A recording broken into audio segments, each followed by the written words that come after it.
Law of conservation of energy. सबसे पहले हम इसमें law of conservation of energy देख रहे हैं। ये तो आपने कई बार सुन लिया है, 9th के पहले भी आपने सुना होगा।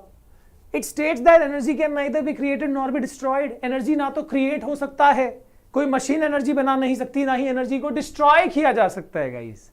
सो अगर एनर्जी क्रिएट नहीं हो सकता, डिस्ट्रॉय नहीं हो सकता, तो होता क्या है, अगर एक फॉर्म से अगर जा रहा है तो किसी दूसरे फॉर्म में आ रहा है, मतलब it can only be converted from one form to another. Energy एक से दूसरे फॉर्म में सिर्फ कन्वर्ट किया जा सकता है। Hello hi good evening all of you. स्पर्श क्या बात है, ओहो क्या बात है, मॉडरेटर बन गए। ओके, सो एनर्जी सिर्फ क्या हो सकता है, एक से दूसरे फॉर्म में कन्वर्ट किया जा सकता है। जैसे आप देख सकते हो ये जो मोमबत्ती जल रही है, इसमें कौन सा एनर्जी है सर, ये है केमिकल एनर्जी। आप कमेंट करके बताते जाओ भाई, मैं आप सभी से एकदम रूबरू हो रहा हूं, ठीक है, कमेंट में आप आंसर बताते जाओ। यस, सो इसके अंदर है केमिकल एनर्जी। और आज मैं चाहूंगा कि आप है ना अपने पड़ोसी का, पापा का, मम्मी का जो भी फोन है ना, उठा के उससे लाइक मारो, ठीक है, ताकि पता चले कि आप लोग सच में रिस्पॉन्ड करते हो, बात करते हो, इंटरेक्ट करते हो, ठीक है। Okay, so this is chemical energy. इसके पास कौन सी एनर्जी है, कैंडल के अंदर केमिकल एनर्जी है। और ये किसमें कन्वर्ट हो रही है, देख सकते हो, ये हीट में, लाइट में कन्वर्ट हो रही है। ओके, तो ये बड़ा आसान है कि भाई एनर्जी कन्वर्ट होती है। जैसे कोई एक चीज में इसको गिरा दूं ना यहां से, तो इसके पास अभी फिलहाल पोटेंशियल एनर्जी है mgh, यू नो, और जैसे ये नीचे गिरेगा ना तो ये कन्वर्ट होते जाएगा, स्पीड आएगी ना, काइनेटिक एनर्जी में कन्वर्ट होते जाएगा। क्या पता सच में, पापा का फोन लेके लाइक मार दिया, thank you guys, thank you, ठीक है। तो यहां पर एक एनर्जी दूसरे एनर्जी में कन्वर्ट होती है। जैसे यहां पर chemical energy is getting converted into heat and light energy. चलो यहां तक तो चीजें आसान थी, पर एक दूसरी बात भी आती है, दूसरा पहलू एकदम इससे अपोजिट। क्या है अपोजिट भाई, तो बात कुछ यूं है कि अगर एनर्जी खत्म ही नहीं हो सकता, देखो यहां पर energy can not be destroyed, ना तो क्रिएट ना तो डिस्ट्रॉय। अगर डिस्ट्रॉय ही नहीं कर सकते दोस्तों, तो हम क्यों डरते हैं कि एनर्जी खत्म हो जाएगा। क्या फालतू बात करते हैं, एक तरफ बोलते हैं कि एनर्जी खत्म ही नहीं हो सकता, और एक तरफ बोलते हैं कि भैया एनर्जी को बचाओ नहीं तो एनर्जी खत्म हो जाएगा। व्हाट, व्हाई दिस कॉन्ट्रडिक्शन, क्यों है भाई ये कॉन्ट्रडिक्शन। ओके, तो इसका हम निवारण करते हैं, इस चीज को सॉल्व कर लेते हैं। तो बात यह है कि ये बात भी सही है और वो बात भी सही है, अपनी अपनी जगह। ओके, तो एनर्जी खत्म होने का डर इसलिए होता है कि देखो अब यहां पर एग्जांपल देख लो कि इसके पास कौन सी एनर्जी है। Now this is having chemical energy, right, इसके पास है केमिकल एनर्जी। तो ये जो है केमिकल एनर्जी है, वैक्स मतलब केमिकल एनर्जी। अब जब ये कन्वर्ट हो रहा है हीट और लाइट के फॉर्म में, जब ये हीट और लाइट के फॉर्म में चला जा रहा है, तो क्या लगता है कि वो हीट और लाइट से वापस से आप वैक्स बना सकते हो क्या? क्या फिर से उसको वैक्स बना सकते हैं क्या? क्या वो बहुत आसान टेक्नोलॉजी है क्या? नहीं, ठीक है। तो यानी कि एनर्जी एक से दूसरे फॉर्म में कन्वर्ट हो रही है, मतलब ये बात भी सही है कि yes energy is converted into one from one form to another, लेकिन वो जिस फॉर्म में जा रहा है वो कुछ नॉन यूजेबल फॉर्म है, मतलब ऐसे फॉर्म में चला गया जिसको रिटेन करना मुश्किल है दोस्तों, ठीक है, रिटेन करना डिफिकल्ट है। ओके, और तो इसलिए हम ये कहते हैं कि एनर्जी भले ही एक से दूसरे फॉर्म में कन्वर्ट हो रहा है, law of conservation of energy follow हो रहा है, बट दूसरी तरफ ये एनर्जी ऐसे फॉर्म में चला जा रहा है जिसको रिटेन करना मुश्किल है। इसलिए एनर्जी को बचाने की बात होती है, सेव इलेक्ट्रिसिटी, है ना, सेव एनर्जी ये कहा जाता है, सेव फ्यूल ये कहा जाता है। ओके, एंड में मेंटी जरूर अटेंड करना भाई, बड़ा जरूरी होता है। बहुत सारी चीजें वहां और क्लियर होती है मुझे भी कि भाई आपको कितना समझ में आया, ठीक है। और इसके बाद अगली चीज देखते हैं, यस एकदम धांसू चीज, what is that, characteristic of ideal fuel, perfect fuel, good fuel. सबसे बढ़िया फ्यूल क्या हो सकता है, आप कौन सी फ्यूल को एक्सपेक्ट करते हो? अगर आपके सामने लकड़ी रख दिया जाए, या समझो कोयला, एक तरफ कोल रखा हुआ है, एक तरफ केरोसिन रखा हुआ है और एक तरफ एलपीजी रखा है, तो आप क्या प्रेफर करोगे? I want the answer over here. पहले बताओ कि आप कोयला यूज करना पसंद करोगे या फिर केरोसिन या फिर LPG? What will be that? Dance करूं? कर दिया भाई, चलो जल्दी बताओ, जल्दी बताओ कौन सा वाला फिल? यस, वेरी गुड, क्या बात है यार, क्या बात है, एलपीजी की एकदम लाइन लग गई, लाइन लग गई, यस सही है। और आपने अपना पड़ोसी का, मम्मी डैडी का फोन लेके लाइक नहीं मारा है, दिस इज नॉट गुड यार। Make it 2000 right now. आज एकदम शोर कर दो यार, आज मतलब एड्यू मंत्रा में हल्ला हो जाए, मोहल्ले में हल्ला हो जाए। Yes, so that is LPG, that is LPG. Okay, because अगर हम लकड़ी यूज करेंगे तो क्या होगा कि भाई धुआं होगा, है ना, स्मोक होगा उसमें, और रेसिड्यू बचेगा, कोयला, उसका जो वेस्ट है वो बचेगा, फिर उसको लकड़ी को स्टोर करना मुश्किल है, ट्रांसपोर्ट करना मुश्किल है, ठीक है, इतना वो ज्यादा मतलब जल की इतनी हीट भी प्रोड्यूस नहीं करता, मतलब उसको बोलते हैं कैलोरीफिक वैल्यू। तो वो सारी चीजें जो है ना, वही सारी चीजें हमको यहां पर देखने की बेस्ट फ्यूल। क्यों आप एलपीजी को सेलेक्ट कर रहे हो, why you are assuming that as a ideal fuel, क्यों? तो उसका कैरेक्टरिस्टिक क्या होता है, देखो कैरेक्टरिस्टिक यानी उसकी खूबियां क्या होती है, क्या होनी चाहिए, it should have a high calorific value. High calorific value का बहुत आसान मतलब है कि जब आप 1 किलो जलाते हो वो पर्टिकुलर फ्यूल, तो उससे कितनी हीट एनर्जी प्रोड्यूस हो रही है, कितना joule of heat energy produce हो रहा है, that is called calorific value. तो अगर आप लकड़ी का, केरोसिन का और एलपीजी का कंपैरिजन करोगे तो एलपीजी 1 किलो जलाओगे ना तो उसमें बहुत ज्यादा हीट प्रोड्यूस होती है compare to kerosene and this wood, ठीक है, या कोल। तो इसलिए यहां पर कहा जाता है कि भाई आइडियल सबसे पहली चीज यही कि भाई उसको जलाने पे बहुत सारी हीट प्रोड्यूस होनी चाहिए, यानी it should have high calorific value. दूसरी बात क्या है सर, दूसरी बात यह है it should burn without giving any smoke और हार्मफुल गैसेस, मतलब बेसिकली इको फ्रेंडली होना चाहिए। ऐसा नहीं कि एकदम धुआं प्रोड्यूस कर रहे उससे हमको बीमारी लग जाए, दमा हो जाए हमको, है ना। तो ये इसलिए हम मतलब चाहते हैं कि जो इंडिया में जो लोग लकड़ी वकड़ी यूज कर रहे हैं वो सब चीजें, वो सब लोग अब गैस यूज करें, सिलेंडर यूज करें, ठीक है, उसके लिए पहल भी होती है सरकार की। देन सो यानी कि कैलोरीफिक वैल्यू हाई होनी चाहिए, ज्यादा हीट प्रोड्यूस करे बेसिकली। दूसरा, स्मोक और हार्मफुल गैसेस ना छोड़े, ठीक है।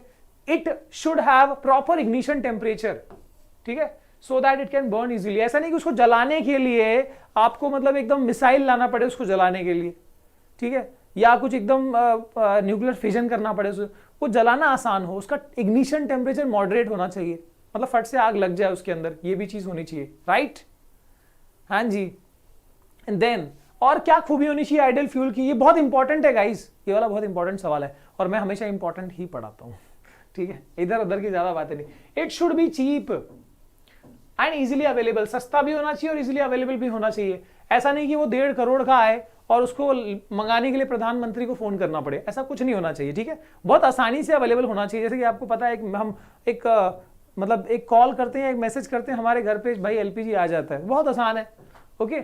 और transport should be easy to transport, should be easy to handle, है ना, ऐसा नहीं कि उसको जलाने के लिए एक्सपर्ट बुलाना पड़े, इजी टू हैंडल होना चाहिए, कन्वीनियंट टू स्टोर होना चाहिए, जो ज्यादातर बातें इसके अंदर होती हैं जो हम एलपीजी यूज करते हैं। It should not leave any residue, वही जो राख प्रोड्यूस करता है वो सब चीजें ना हो, कहां हटाओगे उसको, ठीक है। इट शुड बर्न स्मूथली, जलने में आसान हो। तो ये सारी खूबी जिसके अंदर होंगी वो बेस्ट फ्यूल माना जाएगा। और कभी भी याद रखना, सॉलिड, लिक्विड और गैसियस फ्यूल में, सॉलिड, लिक्विड और गैस फ्यूल में गैस फ्यूल हमेशा जो है वो आपका आइडियल फ्यूल में माना जाता है, बिकॉज ज्यादातर जो बातें हैं वही फुलफिल करता है, ठीक है गाइस। हाँ भाई आपने सुन लिया, मतलब लगभग 2000 लाइक्स तो हो ही गए, मतलब मैं समझ रहा हूं कि आज तो भाई आज की रात में तो ये 5000 टच कर लेगा, ज्यादा हो गया, होने तो ज्यादा। चलो ठीक है, अगला देखते हैं। ओह क्या बात है। तो इसको ये लाने से पहले ये बता दूं कि इस चैप्टर में है क्या, मतलब मेरे बताने की जरूरत नहीं, आपको पता है इस चैप्टर में है क्या। इस चैप्टर में बेसिकली बात करने वाले हैं एनर्जी के सोर्सेस की और स्पेशली पावर प्लांट्स की। भाई किस तरीके से पावर प्लांट्स, मतलब हम कहां से इलेक्ट्रिसिटी प्रोड्यूस कर सकते हैं, किस किस तरीके से इलेक्ट्रिसिटी प्रोड्यूस कर सकते हैं। तो आगे बढ़ने से पहले एक छोटी सी बात जो मैं आपको बताना चाहूंगा वो ये है कि जब भी हम इलेक्ट्रिसिटी प्रोड्यूस करने की बात करते हैं तो वहां पर एक चीज जो है वो अपने आप आ जाएगी, magnetic effect of electric current से, दैट इज जनरेटर। कि आप किसी तरीके से इसके टरबाइन को घुमा दो भाई, इसके टरबाइन को, और अगर ये घूम गया पंखा तो यहां पर इलेक्ट्रिक एनर्जी जनरेट होती है। तो ये हमको प्री अज्यूम करना कि ये चीज हमको आती है कि भाई जनरेटर ऐसी चीज है जिसके आगे के चक्के को घुमाओगे, टरबाइन को घुमाओगे तो पीछे वो इलेक्ट्रिसिटी प्रोड्यूस करता है, ठीक है। तो आगे जो है हम उसी चीज के ऊपर सारी चीज भेज रहेंगे, ठीक है। तो यहां पर सबसे पहले थर्मल पावर प्लांट हैं जी। सो ये जो थर्मल पावर प्लांट है उसकी बातें देख लो। What is that? It thermal power, यहीं पे मैं ज्यादा किताबों की बातों में नहीं, यहां पर हम चीजों को देख लेते पहले कि इसमें जो रॉ मटेरियल लगता है वो क्या रहता है, दैट इज अ कोल, ठीक है। इसमें जो रॉ मटेरियल लगता है दोस्तों वो क्या होता है, कोल। तो यहाँ पर देखो कोल ऐसा फ्लेम नहीं प्रोड्यूस करता, पर ठीक है दे दिया तो दे दिया। तो यहाँ पर कोयले को जलाया जाता है और कोयले को जला के वाटर को बॉईल किया जाता है। वाटर बॉईल होगा तो प्रेशर से देखो यहाँ स्टीम प्रोड्यूस हो रहा है, जैसे प्रेशर कुकर में स्टीम बनेगा वैसे यहाँ भी स्टीम बनेगा दोस्तों। और वो स्टीम जो है वो जाएगा यहाँ से, और जब वो यहाँ से पास होगा तो वो इस पंखे को घुमाता जाएगा। Basically this is a turbine जो किससे कनेक्टेड है, ये पंखा कनेक्टेड है जनरेटर से। और आपको पता है भाई अगर ऐसा किया जाएगा, अगर हम पंखे को घुमा रहे, अभी बताया मैंने, that generator will generate electric energy, तो इससे इलेक्ट्रिक एनर्जी प्रोड्यूस होगी। वो फिर से पानी जो वाटर वेपर है वो कंडेंस हो जाएगा कंडेंसर में, और उसके बाद फिर वो यहाँ आएगा, ठंडा होकर इधर आ गया, फिर हीट होगा, फिर स्टीम बनेगा, और ये सिस्टम चलता जाएगा। सो this will be constantly rotating, ये टरबाइन घूमता रहेगा, generator will generate electricity, constantly होता रहेगा। पर यहाँ पर एक जो ड्रॉबैक है वो ये है कि भैया आपको लगातार यहाँ पर कोयला या जो भी चीज आप यूज कर रहे हो उसको जलाने के लिए वो यूज करना पड़ेगा, ठीक है। तो ये डायनामो क्या होता है, dynamo is a small generator. अभी मैंने देखा यहाँ पर, बताओ, dynamo is a small generator, ठीक है, कोई अलग नहीं है, वो जनरेटर ही है। सो यहाँ पर एक ड्रॉबैक या एक आप इस चैप्टर में याद रखना, एडवांटेज डिसएडवांटेज की पॉइंट याद रखो कि एक डिसएडवांटेज ये है कि लगातार you have to supply this, coal is needed, so constant supply of raw material is required here in the thermal power plant. Constantly coal की जरूरत पड़ेगी, ठीक है। और जैसे सोलार में नहीं होता, पर यहां पर है, लगातार रॉ मटेरियल चाहिए। और दूसरा डिसएडवांटेज क्या है, पोल्यूशन करेगा भाई, so this is not eco friendly. ये दो बातें याद रखो, रॉ मटेरियल पोल्यूशन से जुड़ा हुआ, दो पॉइंट याद रखो, कहीं एडवांटेज बनेगा कहीं डिसएडवांटेज। तो यहां पर ये डिसएडवांटेज बन रहा है कि भैया ये पोल्यूशन करेगा, जलेगा तो कार्बन डाइऑक्साइड प्रोड्यूस करेगा, so this will cause pollution. दूसरा constant raw material required in the form of coal, ठीक है। ये दो डिसएडवांटेज। एडवांटेज क्या है भाई, एडवांटेज ये है, देखो यहाँ पर दिया हुआ है कि इलेक्ट्रिकल थर्मल एमिशन या electrical emission transmission is very efficient. यहाँ पर ज्यादा अच्छा खासा एनर्जी जो है वो इलेक्ट्रिक एनर्जी प्रोड्यूस किया जा सकता है काफी बड़े अमाउंट में, ये एक चीज तो होती है भाई। और दूसरी बात ये कि इन द एरियाज वेयर, जहां पर कोल माइंस हैं, जहां पर कोयले की खान है, उन एरियाज के आसपास में ये सेट करना ठीक है, अच्छी बात है। कोयले को कहीं ना कहीं ले जाके जलाओगे, उससे अच्छा यहीं जला के इलेक्ट्रिसिटी प्रोड्यूस कर लो, ट्रांसपोर्ट का खर्चा बचेगा, है कि नहीं दोस्तों। यार बता दिया करो हाँ या नाम है, ये बात गलत है, बता दिया करो। ओके, एंड यस, यहाँ पर कोयला भी यूज कर सकते हो, petroleum, natural gas. Advantage disadvantage मैंने आपको बता दिए। वैसे आगे देखते हैं। Now this is hydel power plant, hydel power plant या फिर हाइड्रो इलेक्ट्रिक पावर प्लांट। तो यहाँ पर हाइडल पावर प्लांट में क्या होता है, पानी को यूज किया जाता है। तो देखो यहाँ पर डैम में पानी स्टोर्ड है हाइट पे, अब वो पानी यहाँ से जा रहा है, और पानी की जो पोटेंशियल एनर्जी थी यहाँ पर mgh, वो कन्वर्ट हो रही है काइनेटिक एनर्जी में, और काइनेटिक एनर्जी से उसके मोशन से यहाँ पर ये टरबाइन घूम रहा है, और टरबाइन किससे कनेक्टेड है, जनरेटर से कनेक्टेड है। जनरेटर इज जनरेटिंग इलेक्ट्रिसिटी, अब ये ट्रांसफार्मर इलेक्ट्रिसिटी को भेज रहा है, चलो तुम्हारे घरों में जा रहा है, जिससे फोन चार्ज हो रहा है, कंप्यूटर यूज कर रहे हो, लैपटॉप यूज कर रहे हो, और ये देख पा रहे हो, ठीक है।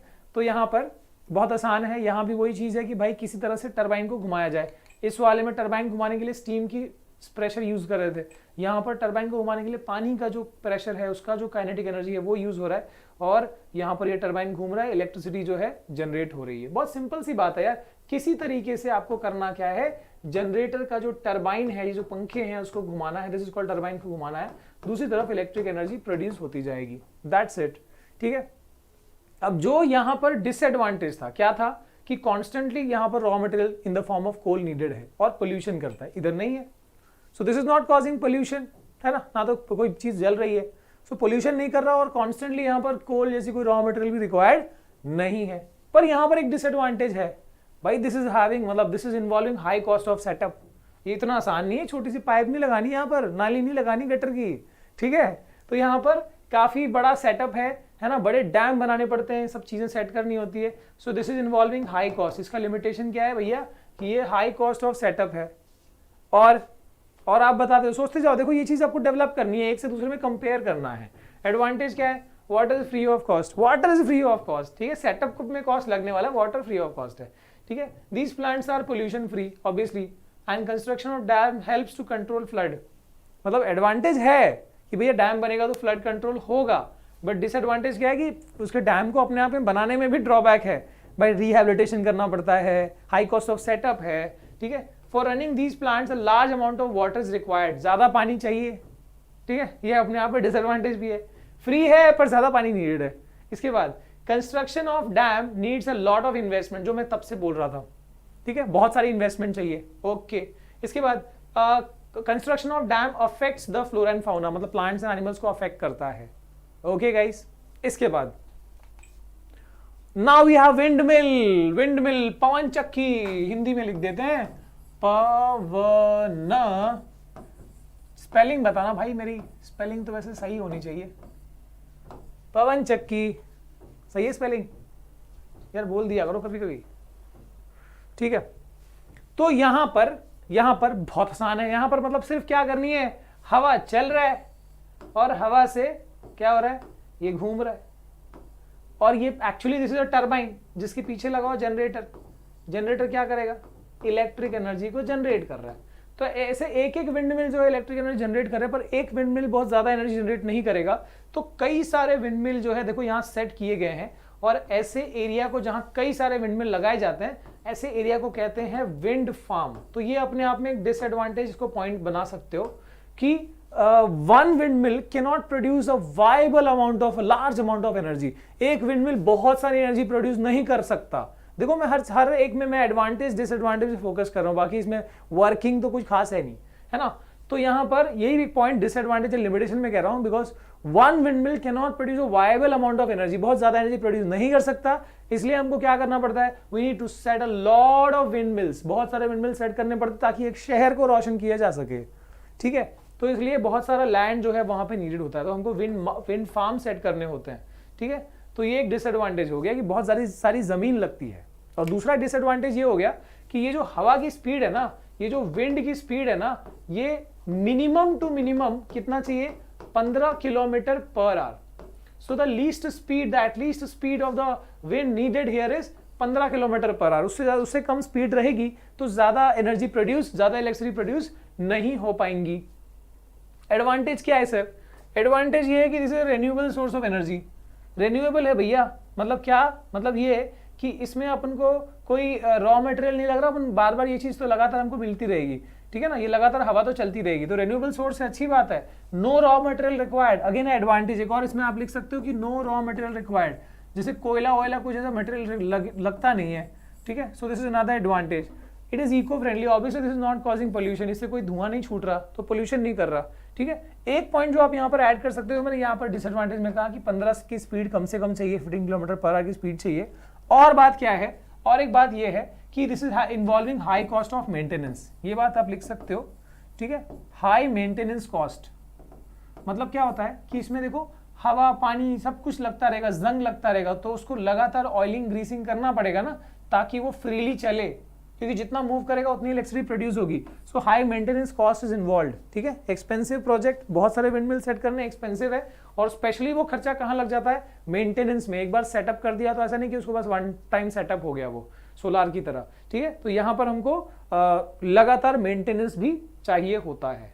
ओके, आ रही है बात समझ में दोस्तों? अगर आ रही है तो लाइक को आज 3000 पहुंचाओ, जल्दी से पहुंचा दो। आप ही कर सकते हो, वो कौन नहीं कर सकता। ओके, एडवांटेज डिसएडवांटेज हर एक का आप यही समझते रहो, ये सब में यही हो रहा है, mechanical energy getting converted into electric energy. अगला देखते हैं भाई, जियोथर्मल एनर्जी, जियोथर्म। जियो का मतलब होता है रिलायंस जियो नहीं, जियो का मतलब होता है अर्थ, और थर्म का मतलब तो पता ही होगा भाई आपको, हीट। तो यानी हमारे अर्थ के धरती माता के अंदर भी हीट है कि नहीं है, बता दिया करो।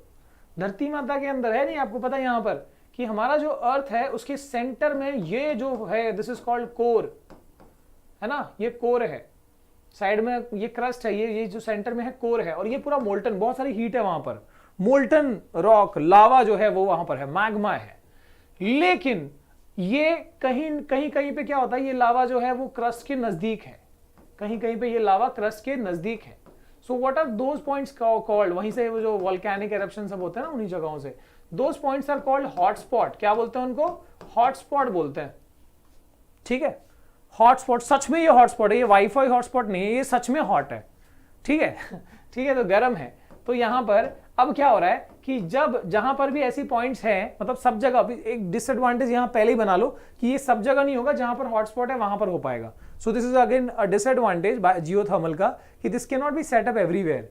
अच्छा, इसका आपको ये पता होगा, Denmark is called country of wind, क्योंकि वहां पे 25% जो है वो विंडमिल से इलेक्ट्रिसिटी प्रोड्यूस होती है। ठीक है, इलेक्ट्रिसिटी का 25% हिस्सा। Okay, coming to this point again, geothermal जो है वो हर जगह पे सेट नहीं किया जा सकता है, लिमिटेशन है, बिकॉज ये सिर्फ हॉटस्पॉट जहां पर है वहीं पर सेट किया जा सकता है। Hotspot are not available everywhere. Okay, ठीक है, और लोकेट करना भी डिफिकल्ट है कहां पर हॉटस्पॉट है। ऐसा नहीं कि खड्डा खोद के हाथ डाल दिया, हाँ भाई यहां पर हॉटस्पॉट है, ये चीज नहीं की जा सकती। दिस इज पता लग जाएगा क्या होता है उसमें। ठीक है, अच्छा, तो जहां पर जियोथर्मल जोन है वहां से क्या किया जा सकता है, वहां से देखो सिस्टम क्या है, देखो कितना जबरदस्त बनाया गया है कि देखो ये पूरा जो मोल्टन लावा या जो भी चीजें हैं, ठीक है, यहां से वो जा रहा है ऊपर इधर, और यहां से देखो वो हॉट चीज जा रही है, मतलब this is at high temperature, मतलब यहां पर टेम्परेचर जबरदस्त होगा। ओके, और यहां से सर्कुलेट किया जा रहा है, मतलब ये गर्म चीज को यहां से सर्कुलेट कर रहा है, मतलब ये जो है ना, ये सिस्टम, ये पार्ट जो है ये हीट एक्सचेंजर का काम करेगा, मतलब ये गर्मी देगा। ठीक है, ये हिस्सा जो है, बिकॉज अर्थ की वो हॉटस्पॉट से वो गर्मी जो है वो यहां से जा रही है, तो ये गर्मी देगा। अब ये जो हॉट रिजर्वॉयर है वो कैसे यूज किया जाएगा, देखो, तो यहां पर एक ये पाइपलाइन सेट की करी गई है। किस चीज की पाइपलाइन है, this is isopentane.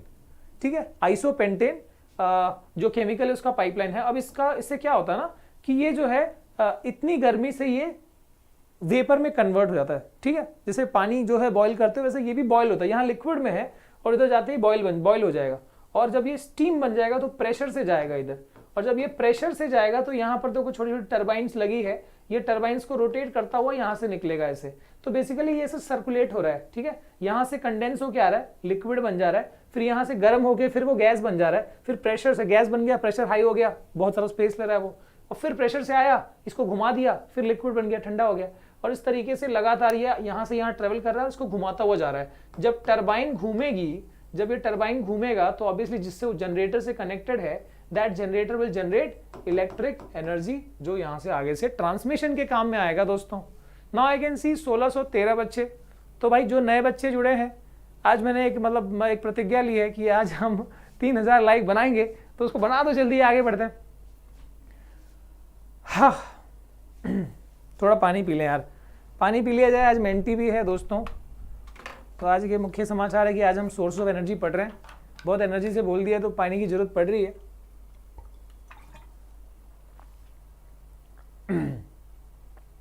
Thank you.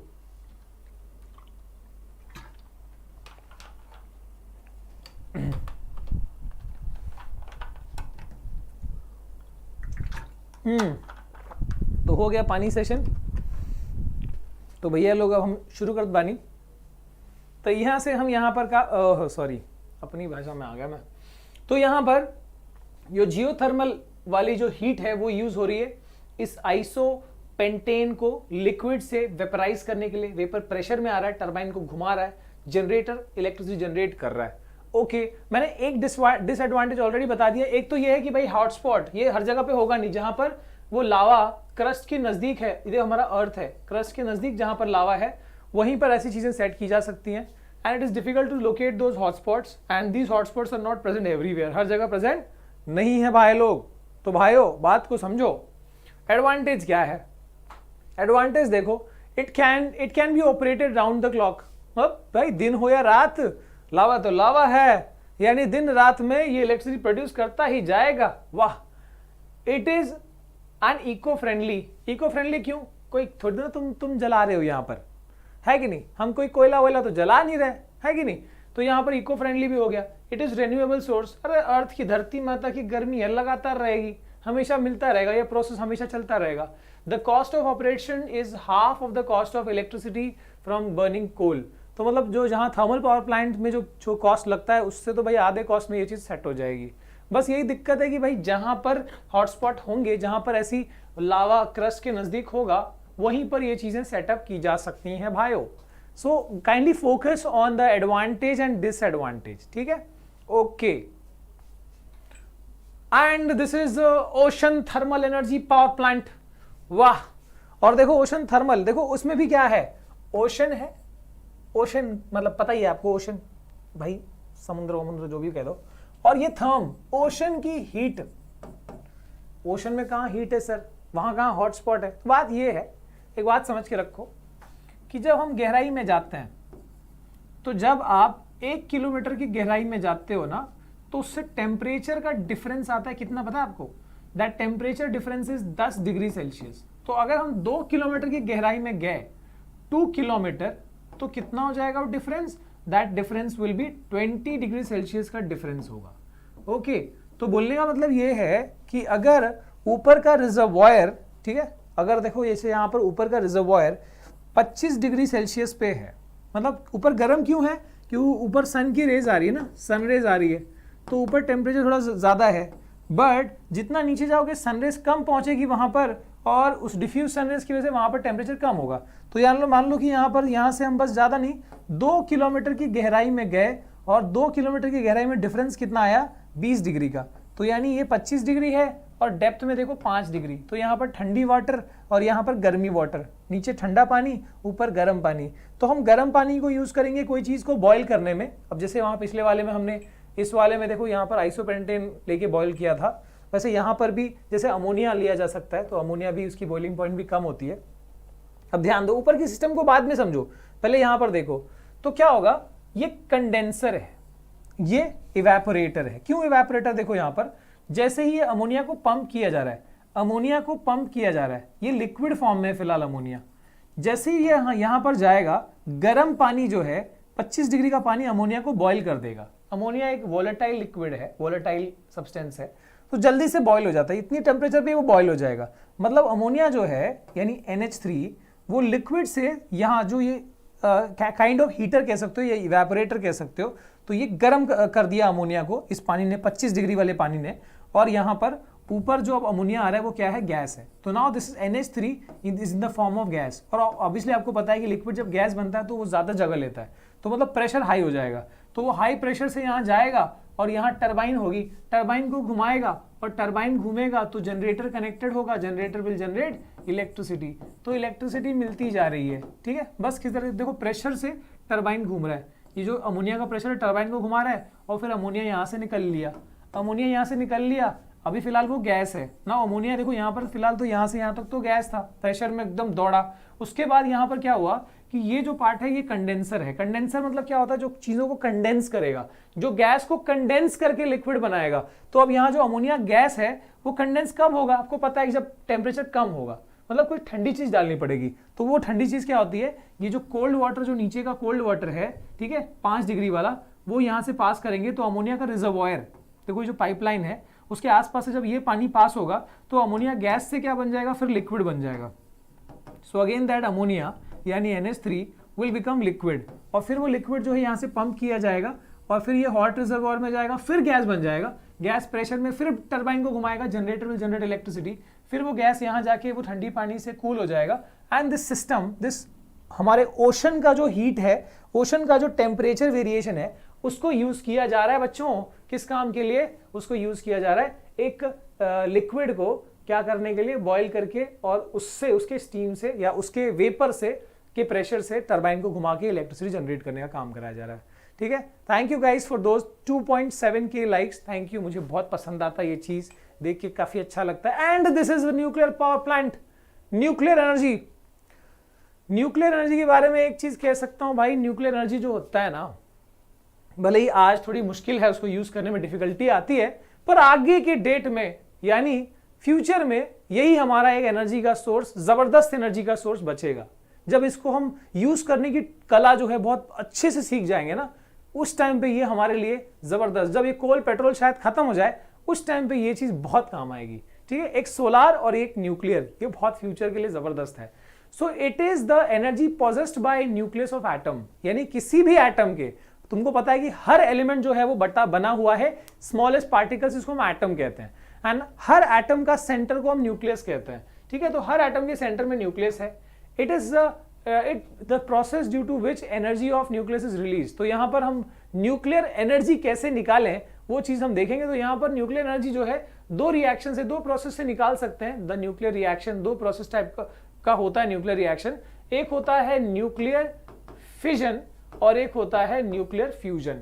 Fission का मतलब है एक न्यूक्लियस को तोड़ के और उसको ब्रेक करके छोटे पार्ट्स में कन्वर्ट कर लेना, छोटा न्यूक्लियस बना देना। और फ्यूजन का मतलब कंबाइन होना।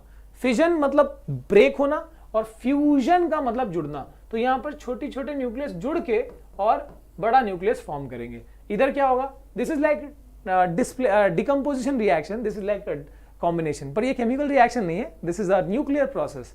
इसमें न्यूक्लियस ब्रेक होगा और यहां पर न्यूक्लियस यूनाइट होगा। ठीक है, ये न्यूक्लियर फ्यूजन का एग्जांपल कह सकता हूं, बता सकता हूं, जैसे हमारे सन में, हमारा सन के अंदर जो प्रोसेस हो रहा है वो न्यूक्लियर फ्यूजन है। वहां पर क्या हो रहा है, हाइड्रोजन जो है लगातार कंबाइन होके हीलियम बन रहा है, और जब ऐसा प्रोसेस हो रहा है ना तो उसमें बहुत सारी एनर्जी भी निकलती है। ये कन्वर्जन में काफी हीट निकलती है जिससे सन जो है वो हमको एनर्जी देता है भाई लोग। एंड फ्यूजन का एग्जांपल यहां दिखाया, देखो देखो फ्यूजन में बहुत डिफिकल्टी है। फ्यूजन में ना उसको स्टार्ट करने के लिए बहुत हाई टेम्परेचर हाई प्रेशर चाहिए। ठीक है, तो अर्थ पे करना फिलहाल डिफिकल्ट है, पर उसके लिए काम चल रहा है। फिजन जो है हमारे न्यूक्लियर पावर प्लांट्स में फिजन का ही इस्तेमाल किया जा रहा है। जैसे आप देख सकते हो कि ये एक न्यूक्लियस है, ठीक है, और ये एक न्यूक्लियस है जिसको ब्रेक किया जा रहा है इस न्यूट्रॉन से। तो जैसे ये न्यूट्रॉन जाके इस पे हमला करेगा, बॉम्बार्ड होगा, तो ये जो है ये ब्रेक होगा, और ये ब्रेक होगा तो यहां पर देखो 3 न्यूट्रॉन निकलती है। ठीक है, और यहां पर ये ब्रेक होके छोटे न्यूक्लियस बन गए, फिजन प्रोडक्ट बना, और साथ में यहां पर देखो ये एनर्जी निकली, एनर्जी रिलीज हुई। तो देखो ये ब्रेक भी हुआ, 3 न्यूट्रॉन भी निकल गए, और यहां पर ये जो प्रोडक्ट है वो छोटा न्यूक्लियस भी बना, और साथ में एनर्जी निकली। हमको इस एनर्जी से मतलब है, ये इस हीट जो ये हीट और लाइट प्रोड्यूस कर रहा है ना वो बहुत जबरदस्त, मतलब इतनी सी चीज, मतलब 1 ग्राम ले लिया ना आपने, मतलब ये कई किलो कोयले के बराबर है, इतना ये हीट प्रोड्यूस करता है ये जो फिजन प्रोसेस है। ठीक है, मतलब न्यूक्लियर प्रोसेस। फ्यूजन तो और भी खतरनाक है। ठीक है, तो फिजन यानी ब्रेक होना, न्यूक्लियस को तोड़ा जा रहा है और एनर्जी निकाली जा रही है। और देखो साथ में और न्यूट्रॉन, हमने 1 न्यूट्रॉन से स्टार्ट किया और एक रिएक्शन हुआ, 3 और न्यूट्रॉन निकल गए। 3 न्यूट्रॉन निकला, फिर वो 3 यूरेनियम को हिट करेगा मान लो, और फिर यहां से भी जो ये एक बार एनर्जी निकली थी अब 3 गुना एनर्जी निकलेगी 3 स्टेप में। फिर यहां से भी 3 न्यूट्रॉन निकलेंगे, यहां से भी 3 न्यूट्रॉन, यहां से भी 3 न्यूट्रॉन, मतलब सोचो एनर्जी 3 गुना मल्टीप्लाई होगी। यहां पर अगर एनर्जी निकला है E तो इधर निकलेगा 3E और यहां निकलेगा 9E। तो ऐसे करके एनर्जी बहुत ज्यादा 3 गुना मल्टीप्लाई होती जाती है दोस्तों। इसलिए ये अनकंट्रोल्ड चेन रिएक्शन हो जाता है, जो कि न्यूक्लियर वेपन्स, हिरोशिमा नागासाकी में जो भी अटैक, तो वो जो न्यूक्लियर वेपन्स है वो इस तरीके से अनकंट्रोल्ड रिएक्शन बहुत सारा एनर्जी प्रोड्यूस करेंगे। मतलब यहाँ इतना अगर हमने यूरेनियम ले लिया ना तबाही मचा देगा वो। तो इसको कंट्रोल करना जरूरी है, तो न्यूक्लियर पावर प्लांट्स में उसी को कंट्रोल किया जाता है। देखो कंट्रोल रॉड्स लगे होते हैं जो एक्स्ट्रा न्यूट्रॉन को अब्सॉर्ब कर लेते हैं और मतलब लिमिटेड अमाउंट ऑफ हीट को प्रोड्यूस करवाते हैं। और उस हीट से क्या किया जा रहा है तुम देख सकते हो, उस हीट से देखो यहां पर ये चीज को, ये लिक्विड जा रहा है यहां से, वो गर्मी से वो स्टीम बन गया, लिक्विड जा रहा है गर्मी से स्टीम बन गया, स्टीम के प्रेशर से टरबाइन घुमाया जा रहा है, turbine is connected to generator जो इलेक्ट्रिसिटी जनरेट कर रहा है, शहरों में दे रहा है। और यहां पर जो वेपर है, जो ये स्टीम बना है, वो फिर यहां आएगा, ठंडे पानी की मदद से वो ठंडा किया जाएगा, फिर वो यहां से वाटर जो है वो पंप करके ऊपर भेजा जाएगा, और ये जो फिजन प्रोसेस में जो हीट निकल रही है वो फिर से उसको स्टीम बनाएगी, और फिर से वो स्टीम प्रेशर में है तो टरबाइन घुमाएगा, और यानी इसका सर्कुलेशन जो है वो लगातार जनरेटर के टरबाइन को घुमाता रहेगा और इलेक्ट्रिसिटी प्रोड्यूस होती रहेगी। तो यहां पर ये प्रोसेस कंट्रोल्ड रिएक्शन है, कंट्रोल चेन रिएक्शन। इतना होने के बाद भी ये प्रोसेस जो है खतरनाक होता है। ये जो न्यूक्लियर रिएक्टर्स होते हैं, न्यूक्लियर चेंबर्स होते हैं, इसमें कई बार लीकेज होता है, और इसका लीकेज से खतरनाक radiations, gamma radiations, cancerous radiations यहां से निकलते हैं, and obviously they are fatal. वो इतने जानलेवा है, खतरनाक ही है ये। इसके लिए इसको अभी फिलहाल हम गाड़ियों में एज अ फ्यूल यूज नहीं करें इतना इजीली, बिकॉज इसको मतलब कंट्रोल करना बहुत डिफिकल्ट है।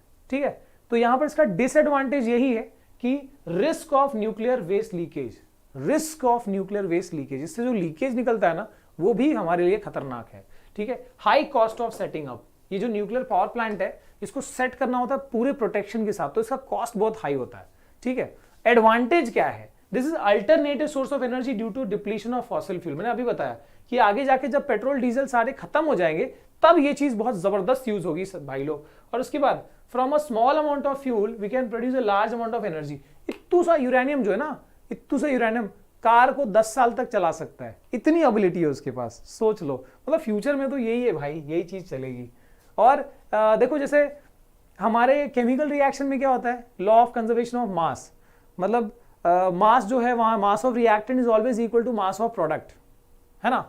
यहां पर ऐसा नहीं होता, यहां पर जो रिएक्टेंट का मास है और जो प्रोडक्ट का मास है वो क्या होता है, वो हमेशा डिफरेंट होता है। मतलब there is a little difference, थोड़ा सा मास कम हो जाता है, ये प्रोसेस में थोड़ा सा मास कम हो जाता है, उसको कहते हैं मास डिफेक्ट। और वो जो मास है ना वही यहाँ एनर्जी में कन्वर्ट होता है। What is the formula, the formula is E is equal to mc square. ये मास छोटा सा भी रहेगा ना, c is the speed of light, 3 into 10⁸ का स्क्वायर कर दो, कितना हो गया 9 इंटू 10⁻16, कितना बड़ा नंबर है। इसको आप छोटे से छोटा मास भी अगर लगाओगे तो कितनी एनर्जी प्रोड्यूस होगी। This was given by Einstein, ठीक है। तो यहां पर थोड़ा सा मास कम होता है पर वो बहुत सारी एनर्जी में कन्वर्ट हो जाता है दोस्तों, ठीक है। एंड उम्मीद है, अगर यहाँ थोड़ा सा फास्ट जा रहा हूं रिकॉर्डेड में देखो भाई, ठीक है। एंड देन टाइडल एनर्जी देख सकते हो, हाई टाइड होगी, अगर ये हाई टाइड होगी तो पानी जो है लैंड की तरफ आएगा, ठीक है, शाम को मेरे ख्याल से। और फिर जब ये लो टाइड होगी तो उस टाइम पे पानी जो है वो लैंड से दूर जाएगा।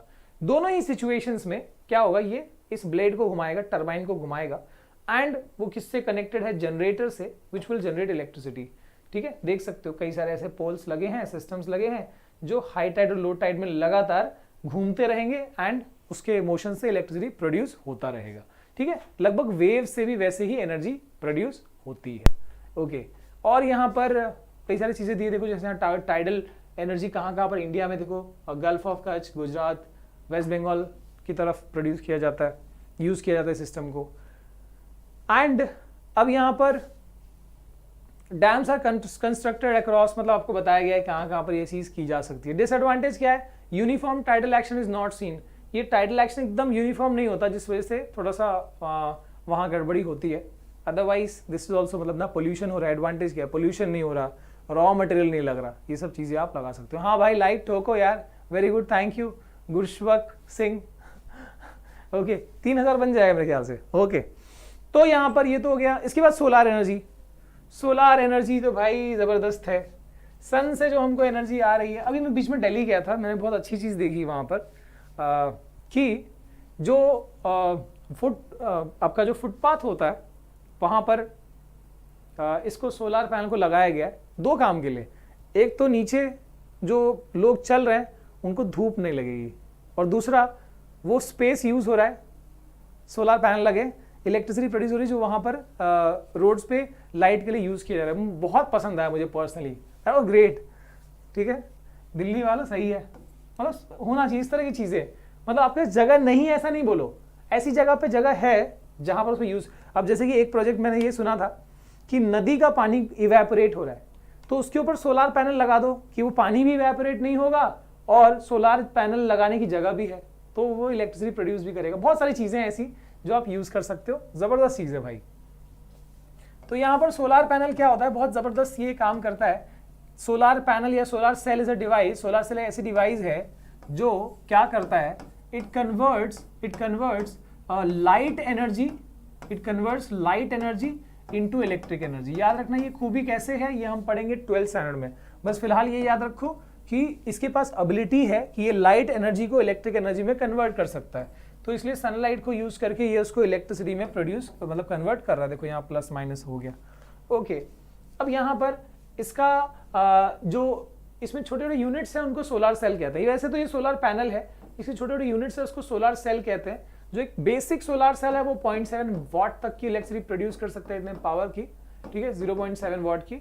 और इसके कनेक्शन के लिए क्या यूज किया था, इनको आपस में लिंक करने के लिए सिल्वर वायर यूज होता है, ठीक है, सिल्वर वायर। तो आप क्यों समझ सकते हो, because that is a good best conductor of electricity among metals, ठीक है। तो सिल्वर वायर यूज हो रहा है।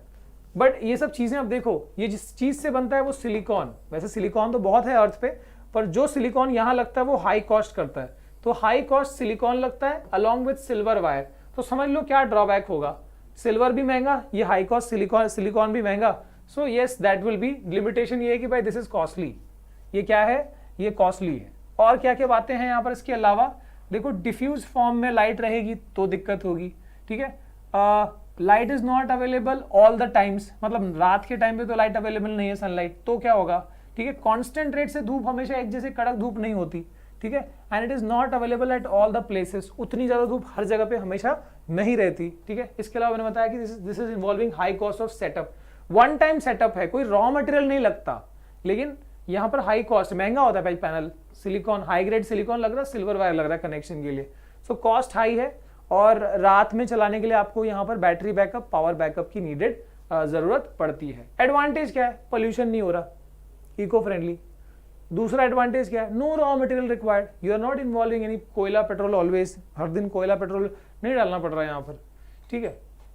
And then we have this, देखो भाई गोबर जा रहा है इसके अंदर, और जो गैस प्रोड्यूस हो रही है वो हमको फ्यूल दे रही है, और बाकी जो वेस्ट प्रोड्यूस हो रहा है वो मैन्युअर बन रहा है। वाह क्या बात है, जबरदस्त बना दिया यार मैंने।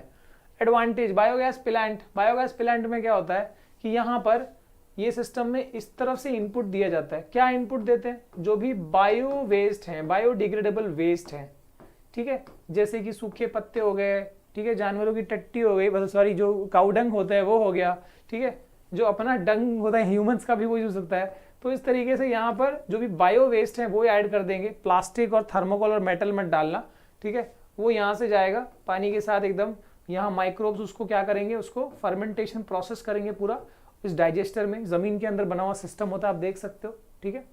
थोड़ा सा पार्ट, इतना पार्ट देखो ये ऊपर है, जमीन के ऊपर वाला पार्ट यहाँ दिखाया गया, ठीक है। अब क्या होता है, जो माइक्रोब्स जो प्रोसेस करते हैं उससे ये एक गैस प्रोड्यूस करते हैं, दैट इज बायोगैस। और बायोगैस में मेनली क्या होता है, methane, CH4, which is a good fuel, excellent fuel, ठीक है। तो ये मीथेन गैस प्रोड्यूस हो रहा है, और गैस के प्रेशर से ये ऊपर आएगा तो पता लगेगा हाँ भाई गैस प्रोड्यूस हुआ है, यहाँ से उसको यूज किया जाएगा अपने घरों में। देखो पाइपलाइन जा रही है घरों में, और जैसे हम LPG यूज करते हैं वैसे इसको कनेक्ट करके और बायोगैस को यूज किया जा सकता है, ठीक है। अब यहाँ पर जो आउटपुट में, जो आउटलेट में जो चीज यहाँ इकट्ठा होगी, दैट विल बी स्लरी, उसको स्लरी कहते हैं। और वो किस काम में आएगा, इसको यूज किया जाएगा, because that is a good manure, bio waste है भाई, ह्यूमस बढ़ाएगा, तो ये आपके पौधों के लिए अच्छा है। 3.1K लाइक्स, थैंक यू भाई, थैंक यू। 3000 सोच रहा था आज का सेशन में, and now this is done, ये चीज हो गई। इसके अलावा जैसे कि बायोफ्यूल के कंसेप्ट दिए हैं, biofuel, bio diesel, bio petrol, कुछ ऐसे प्लांट्स हैं जिनकी एक्सट्रैक्ट जो है वो हम पेट्रोल डीजल में ऐड करके और उसको यूज कर सकते हैं, जैसे नाग चंपा, जथ्रोफा, ऐसे कुछ प्लांट्स हैं, ठीक है। कुछ छोटी मोटी चीजें होंगी जो इसके अलावा और चैप्टर के अंदर होगी, जो आप पढ़ना भी चाहिए, ठीक है। एंड अब बारी आ गई भाई मेंटी की, 2 मिनट रुको और मैं यहां पर यूं गया और यूं आया, ठीक है। मेंटी करेंगे आज, मजा आ जाएगा। आज देखते हैं कौन बनेगा अपना करोड़पति, नहीं करोड़पति नहीं बनेगा, क्विज मास्टर बनेगा 1 मिनट में भाई।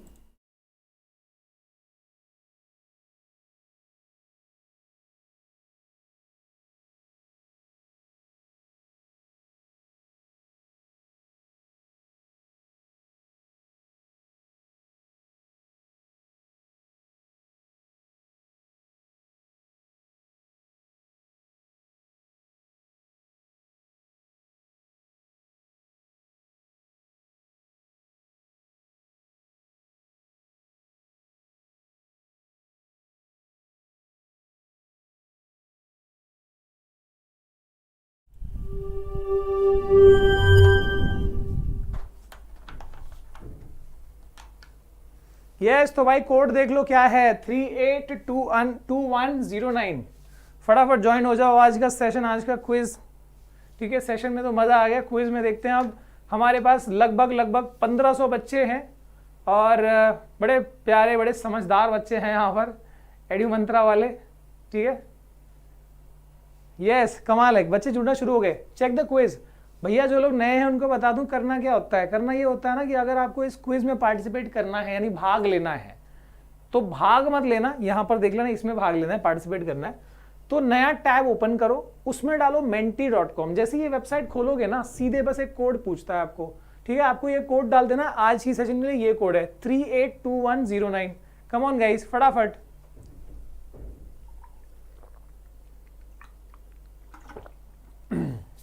और ये भी चलने दो भाई, एक टैब में ये आपका वीडियो चलता रहेगा, ठीक है, आंसर डिस्कस करता रहूंगा, और दूसरे टैब में आप ये ओपन कर लो, go-to-menti.com, use this code 382109, go-to-menti.com, use this code 382109। और आज का क्विज मास्टर कौन बनता है वो देखेंगे।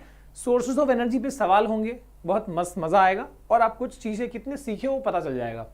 और ये भी देख लेंगे कि आज का जो क्विज मास्टर है वो कौन बन रहा है। सो नाउ वी हैव 3.2 के लाइक्स, जो 3.5 हम पहुंचा सकते हैं क्या? क्या हमारी एडू मंत्रा की जो कम्युनिटी है, हमारी एडू मंत्रा की जो यहाँ बच्चे हैं, जो फैमिली है, क्या आप अपनी इस वीडियो को 3500 लाइक्स के साथ पहुंचा सकते हो सबसे आगे? Let's see. मुझे पता है चैप्टर थोड़ा छोटा था, बट छोटा था तो क्या कर रहे यार।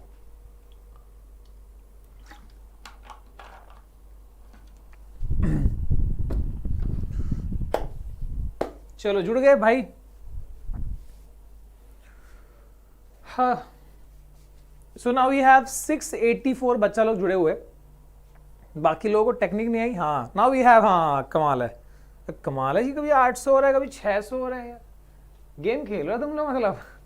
Okay, so now make it 3000। ओहो क्या बात, 3300 लाइक्स हो गए, मेक दैट 3500। और यहाँ पर 936 बच्चे जुड़ गए यार, मतलब तुम लोग खेल रहे हो। हाँ, जब भी देख रहा हूँ मैं तुम कम कर रहे हो फिर ज्यादा हो जा रहे हो। चलो ठीक है, मैं शुरू करता हूँ यार, मैं आगे बढ़ता हूँ। स्टार्ट कर दें, सभी लोग कंफर्म करें, स्टार्ट कर दें। सो यहां पर ऑडियंस या व्यूअर्स कह सकते हो 3000, करीब करीब 1300 व्यूअर्स हैं, 1300 व्यूअर्स हैं, 1300-1400 व्यूअर्स हैं, और हमारे पास पार्टिसिपेंट्स हो गए 1000 से ज्यादा। तो देखते हैं कि भाई आज इंडिया का क्विज मास्टर कौन बनता है, ठीक है, और मजा आएगा यार। चलो एंजॉय करेंगे, सीखेंगे, दैट इज मोर इंपॉर्टेंट, ठीक है, फन बहुत है इसके अंदर। पहला सवाल, बच्चे आ जाओ, सभी लोग इकट्ठा हो जाओ। The code is 382109, menti.com type करो और सीधे इसमें आ जाओ। Code is 382109। ओके, तो यहां पर जबरदस्त फाइटर्स हैं, और देखो क्या फाइट चल रही है, क्या धमाका है यार, सही है। Okay, so now let me start with the first question. ध्यान रहे कंप्यूटर स्क्रीन पे, आप जहां पर मेंटी में लॉग इन हुए हो, देखो सवाल देखो, और जैसे ही आपको ऑप्शन दिख रहे हैं चारों ऑप्शन पढ़ना, सिर्फ पहला ऑप्शन पढ़ के आंसर क्लिक मत कर देना, चारों ऑप्शन पढ़ना, और जैसे ही चारों ऑप्शन हो जा रहा है एक सेकंड सोच के और फिर सही आंसर क्लिक कर दो, क्योंकि जितना जल्दी सही आंसर क्लिक करोगे उतने ज्यादा पॉइंट्स मिलेंगे। लेकिन हड़बड़ी में गलत आंसर नहीं, थोड़ा ज्यादा टाइम लगेगा सही है, पर हड़बड़ी में गलत आंसर करोगे उससे एकदम कम हो जाएंगे पॉइंट्स, ठीक है। तो पॉइंट जितने ज्यादा होंगे उतना भाई क्विज मास्टर बनने का चांस बढ़ जाता है। और पहला सवाल अपनी स्क्रीन पे ऊपर ये रहा भाई लोग। चलो 1100, करीब करीब 1200 बच्चे हैं यहाँ पर पार्टिसिपेंट्स। और पहला सवाल, in which of the following kinetic energy is converted in electric energy? कौन से वाले में काइनेटिक एनर्जी, मैंने कहा कि एक ऑप्शन मत पढ़ो, सभी ऑप्शन पढ़ो, ठीक है। Kinetic energy is converted into electric energy, तुम पहले ही पढ़ दोगे, हाँ हाइड्रो इलेक्ट्रिक है तो ऐसा, ठीक है। यहां पर आंसर क्या है? यहां पर आंसर है करीब करीब 932,000 लोग, चलो 1200 लोगों ने आंसर कर दिया है, टाइम्स अप। ओहो 1319 बच्चों ने आंसर किया। आप लोगों ने देखो, जो लोग यहां पर ना 485, मैं कितना बोलता हूं यार, जल्दबाजी मत किया करो, बस जीतने की चाह में इतना घाई नहीं करना। एग्जाम में भी आप यही मिस्टेक करोगे, बोर्ड एग्जाम में, ठीक है। हाँ सब आ रहा है, और फिर क्वेश्चन ध्यान से नहीं पढ़ा। क्या बोला है? कौन से वाले में काइनेटिक एनर्जी इलेक्ट्रिक एनर्जी में कन्वर्ट हो रही है?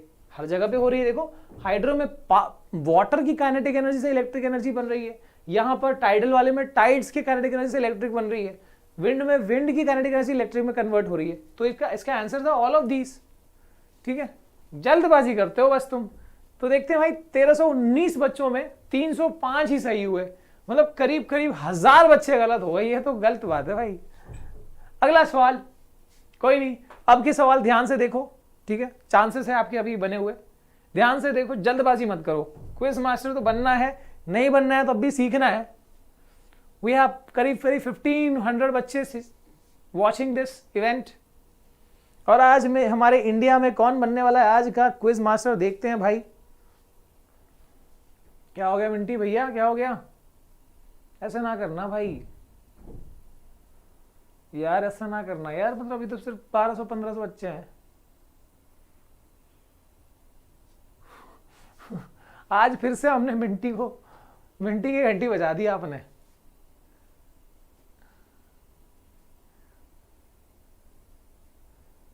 अरे चल रहा भाई।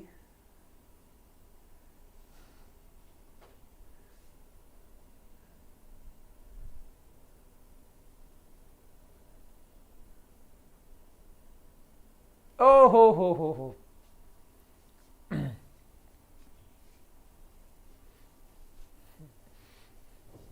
फंस रहा ना? हाँ भाई, आज जो है,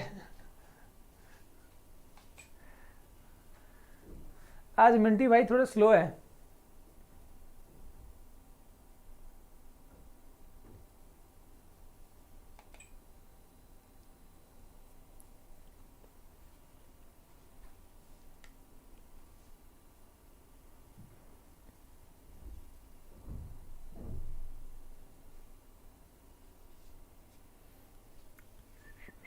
उप्स हो गया ये तो, उप्स। 2 मिनट रुक जाओ अभी, 2 मिनट रुक जाओ बच्चों, 2 मिनट।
अभी हो रहा ही नहीं हो रहा? ये आंसर्स दिए। अच्छा, आंसर कर दिए, ओके ठीक है। तो आप लोगों ने आंसर कर दिया, इसका अगला देखते हैं। अगला वाला देखते हैं भाई, नेक्स्ट वाला। आज फिर से मिंटी भाई साहब की घंटी बज गई है, बच्चों ने धमाका कर दिया है। और आज अगर नेक्स्ट भी आपने, चलो ठीक है, अगला देखते हैं। मतलब यस, मैंने वो जो आगे बढ़ाया था ना स्लाइड, उसकी वजह से आप लोगों ने आंसर कर दिया शायद।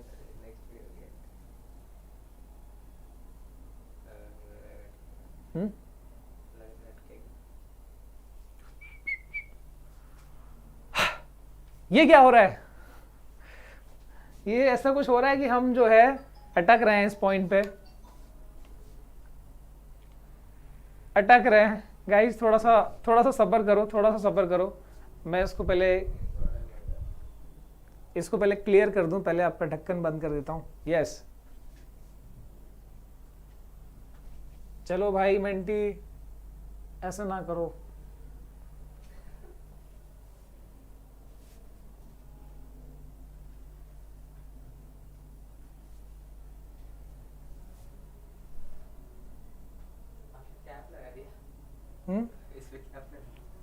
हाँ, कैप लगा दिया, लग तो रहा है सर।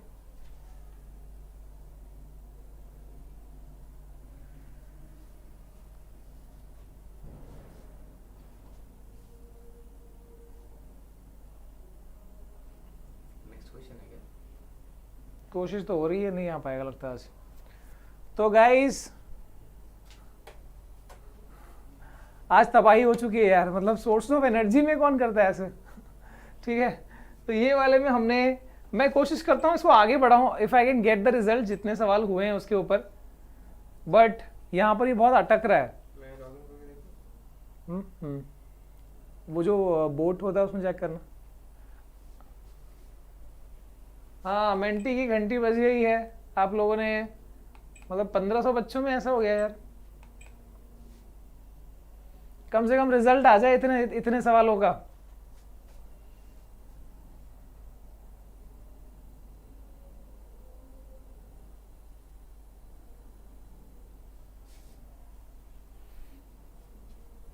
बैंड बज गई मेंटी की। चलो कोई नहीं यार, अगली बार हम इसको सॉर्ट आउट कर लेंगे।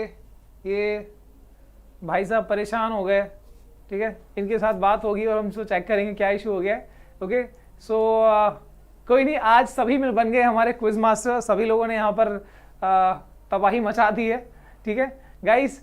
अगली बार नेक्स्ट टाइम मैं कोशिश करता हूँ ना कि एक क्विज का सेशन रखूँ, ठीक है, और उसमें अगर ये वाला नहीं हो पाया तो हम दूसरे तरीके से करेंगे। Okay, so we have lot of options. अगली बार जो लाइव सेशन होगा सुपर रिविजन का, extremely sorry for this guys, ठीक है, इसमें आज हम क्विज मास्टर अनाउंस नहीं कर पाए। ये रीस्टार्ट करने पर भी यही आ रहा है, yes I can see that आप लोग कह रहे हो रीस्टार्ट करने के लिए, बट ये रीस्टार्ट करने के बाद भी ये चीज़ यही आ रही है, ठीक है। मतलब ये लोग इंडिया वालों से बेसिकली डर जाते हैं, जब हमारे 1500 बच्चों को देखते हैं एक साथ तो ये हिल जाते हैं, ठीक है। और वो पर्सनली मुझे ये लोग कॉल भी कर रहे हैं, मैसेज करते हैं, बताते हैं मेल करके कि हाँ हम इसके ऊपर काम कर रहे हैं ठीक है। सो यस, जीत ये हुई कि भाई हम सब जीते हैं यहाँ पर, ठीक है। अगला जो सेशन होगा सुपर रिविजन का, that will be acid based and salts, ठीक है। और सभी लोग थोड़ा सा प्रिपेयर कर लो, बोर्ड एग्जाम नजदीक आ रहे हैं। All the best to all of you guys, और मिलते हैं। Sorry for this guys, good night, take care all of you, bye bye.